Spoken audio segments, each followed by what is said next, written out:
transporte vers une autre destination. Le panneau d'isolation en liège que nous fabriquons au niveau de notre entreprise BGA Liège et aussi au niveau de Gigel, ainsi qu'il y a aussi une autre usine au niveau de Colo. Ce panneau de liège, il est destiné donc à l'isolation phonique et thermique. Il a des caractéristiques très importantes par rapport aux autres isolants, puisqu'il comment dirais-je, donc il résiste aux fortes chaleurs, il résiste aussi aux basses températures, il résiste aussi à l'humidité et à l'eau, et il résiste aussi aux rongeurs et aux insectes. Et l'avantage, le plus grand avantage aussi, c'est qu'il dure longtemps. Donc sa durée de vie est illimitée. Et son caractéristique aussi, il a une autre caractéristique très importante aussi, c'est qu'il ralentit le feu.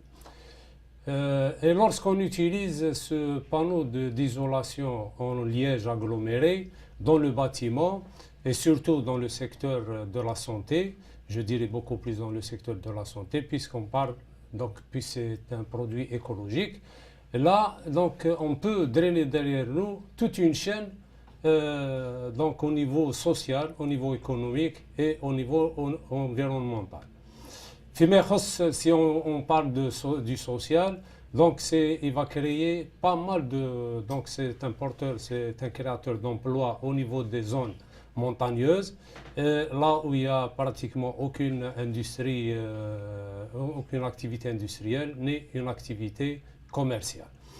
هذه من جهة. من جهة ثانية, c'est lorsqu'on fait le reboisement, donc on élargit la surface de nos forêts et ça, comme ça, on peut préserver donc notre environnement.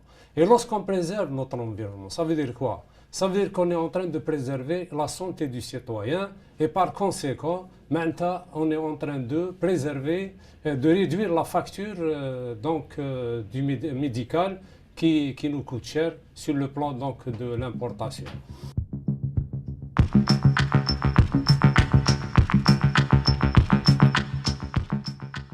D'autres hommes et d'autres mains me reçoivent et œuvrent pour me présenter sous ma plus belle allure. Ils dépoussièrent mes sillons et nettoient ma face. L'entame du processus de mon industrialisation est donnée. Une fois introduit sur le tapis roulant, je parcours plusieurs étapes, des étapes naturelles à 100%. Du broyage au lavage final, sous le regard bienveillant des spécialistes. Ces mêmes spécialistes qui me stockent une fois broyé dans des sacs et avec un peu d'eau et du feu, me malaxent et tassent mes particules pour en former une masse cubique homogène et compacte. Je change ainsi de couleur, le noir cuisson envahit ma face. Une cuisson aux éléments de mère nature.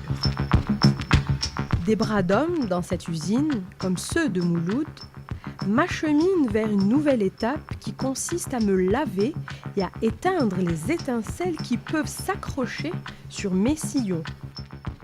Dépassé cette étape, ils m'entassent dans des petits conteneurs pour refroidir ma température suite à la cuisson. Ainsi, je serai prêt au taillage final de ma surface et à l'acheminement vers l'ultime étape, celle de l'emballage et de l'enjolivement. Sous différentes gabarits et dimensions, je prends forme, selon les commandes et les besoins sollicités. La main de l'homme intervient à chaque fois dans mon embellissement et ma transformation utile. D'ailleurs, je récompense généreusement ses efforts. d'Idriss El Fellah, à Ahmed Taher, à l'usine de transformation, ainsi que d'autres qui me considèrent comme produit de survie pour eux et les leurs en premier lieu, est une participation à l'effort national consenti, afin de diminuer la dépendance pesante aux recettes des hydrocarbures en second lieu.